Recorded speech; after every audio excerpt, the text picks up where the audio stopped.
Welcome back to KANG TV News. I'm Kate. And I'm Noah. We begin with an update about LDUB's efforts to end harassment, intimidation, and bullying in our school. KANG TV sat down with student members of a new HIB Implementation Team to learn more. I'm Drew, and I'm here with Diversity Action Team Advisor Ms. Fradkin, along with Feminist Club President Mariana and Vice President Scout, who are also on the HIB and SA Implementation Team. Thanks so much for being here. So let's start about talking about what HIB, Harassment, Intimidation, and Bullying looks like. Yeah, so bullying in particular, it's an intentional, repetitive action, and it can be both verbal and physical. And the important point of bullying and intimidation is that you don't gaslight yourself.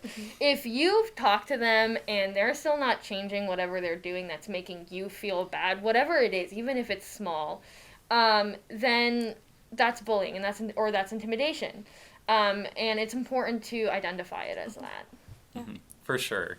And could you tell us some more about the new implementation team at LDUB to address HIB and what you're looking to achieve in that team?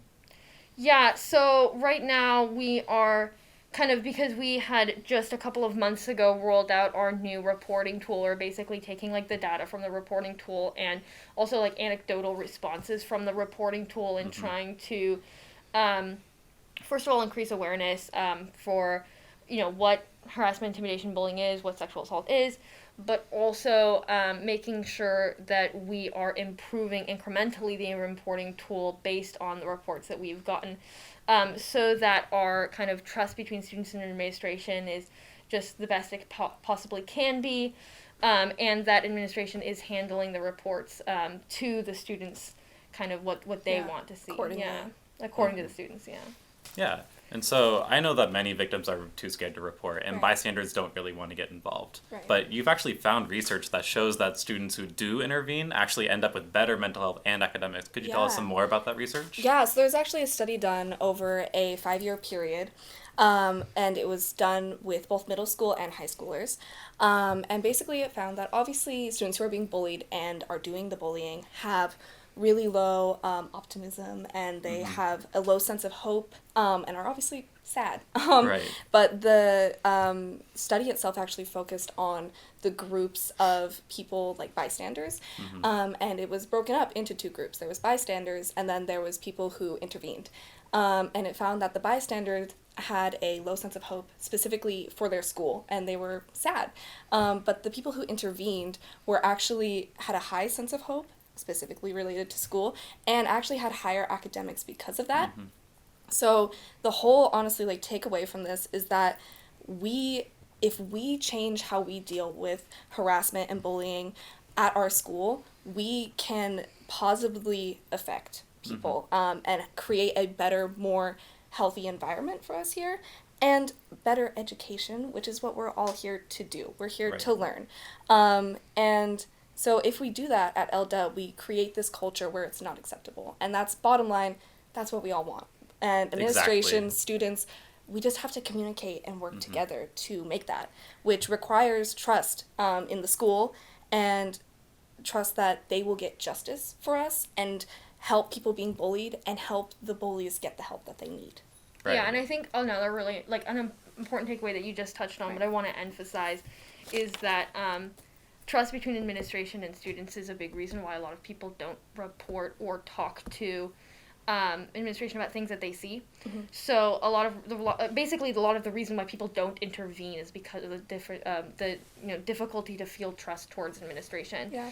And so obviously I'm biased because I've worked really closely with administration on this, but I can honestly say that administration is very welcoming. Yeah. They want to hear your concerns. They want to hear, the thing that you heard in the hallway. Right. While you're in your passing. And they want to hear about, the thing that you saw that you felt was a little bit uncomfortable for you and may have been uncomfortable for the person as well in the situation. And so the moral of the story is that not only will it help, it really will help you more than anything if you intervene, and we want to emphasize that. Yeah.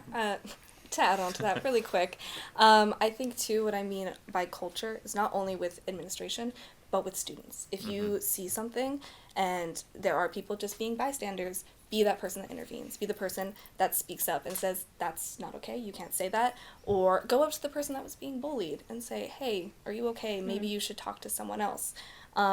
Just be that change. Be the better person. Be the person that makes LDUB a place you want to show up at and feel safe. Exactly, yeah. And so here at LDUB, students can also use the reporting tool to report anonymously. Right. So how exactly can they do that? So when you utilize the QR code on the signs that you all have probably seen around campus that say HIB and SA reporting tool, it'll give you two options, either to report with your name attached or to report anonymously. And so if you choose the pathway of reporting anonymously, what that does is it then gets sent to the district and they keep track of incidents that are occurring at different campuses around our district. And that then information will get reported back to our administrative team so they know that these incidents are occurring in the hallways and the bathrooms, wherever the incidents happen, and so that we can make systemic changes to address those. However, if you report anonymously, obviously there can be no follow-up, right? And so that option is more, you want the incident to be known, but you're also aware that there won't be follow-up with you because we don't know who you are. Right, exactly. And so reporting can also be really intimidating to some, but it also brings a lot of closure. Can you expand on that? So I can actually answer that one. Yeah. So obviously, closure itself is a really difficult concept, and many times people who have been bullied or assaulted don't get to that till way later. But it is, I think, a very crucial question that you have to ask yourself, because in this process of bringing it forward to the school, or just in your personal process, if you do decide to say it anonymously, finding closure can look very differently. And if you give that information to the school of what that closure is to you, then they can work with you to get as closely to that as possible, if not completely reaching it. But if you share that with the school, it allows them to make a realistic plan with you so that you can feel safe and feel like this situation, you've gotten justice for it. And if that doesn't happen, then that's something that needs to be brought further and needs to be brought to district or... Right, of course. And like, what does closure mean for a lot of people? Like, sometimes closure can mean, getting to know that something actually happened, you know. Maybe closure for you means that you get put out of a class with someone, or that someone gets, particular that you get to stay in a class, but the person who you felt was, bullying you or intimidating you or whatever that is, that they get taken out of that class, for example. And so making sure that you're communicating that with the school is really important. But also one thing that we really need to emphasize is that because of things like laws, unfortunately, not everyone can get the closure that they want. Exactly. So not everyone can know that justice was served, for example. They can just be told that in general something happened, but we can't really exactly tell you what. Right. And so that can feel really frustrating for some people who really wanted to hear exactly what happened. And so one of the most important things, and I think that's a big, barrier between trust in administration and trust in the students, is that a lot of the times administration can't release what they've done and can't say what they've done. And so, yes, communicate with the school, but also have realistic expectations about what they can do and what they can tell you in the end. Yeah. Right. And so what are some mental health resources that are available for students at LDUB? We have quite a few services here within our building. We have Evergreen Health Services. Miss Altamura is here full time. I know many students know and love her. We also have our awesome counseling team that are available, and within the counseling team they have a few small groups that they have set up over the course of this year, and they also can connect you with other services if you go to talk to them, and we also have YES counseling on campus. There's also a whole host of other resources in the community. There's the 24-hour crisis line, which is 866 the number 4 crisis, also 866-427-4747. We also have TeenLink and also TeenLink chat so that you can text and a teen will actually be on the other end to help you with your crisis. And there's also Safe Place, which is a great resource. And TeenLink also has specific services for LGBTQIA community members as well. And for more resources, go ahead and look at the screen. We also have these posted on the counseling website for our LDEB school website, and on those little resource cards that we passed out before winter break. And we're planning to have those before summer break as well. Yeah. Awesome. And is there anything else that you would like to add to the conversation? Any of you? I would just like to add that the reporting tool is there for you. If that feels impersonal or overwhelming, you also can always come talk to staff members. I'm always there. I'm in room 167.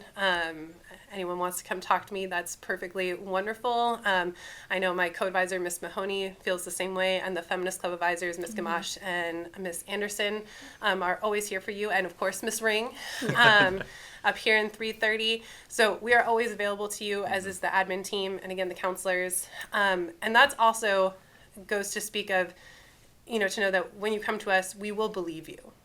Right. That is implicit, right? Mm-hmm. You don't need to fear being questioned or, asked questions like, well, are you sure that's what you experienced? Maybe they meant something different, right? Because the impact on you is what's important. Right.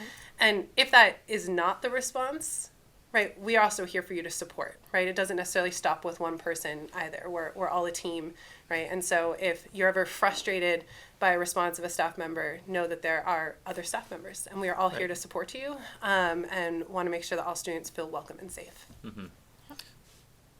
Thanks so much for being here to have this conversation with me. Yeah. I'm Drew for KANG TV. Back to you in the studio. Your homeroom teacher has a list of mental health resources Ms. Fradkin mentioned in the interview. You can watch the rest of this week's KANG TV news on YouTube, Instagram, or on the homepage of the LWHS website.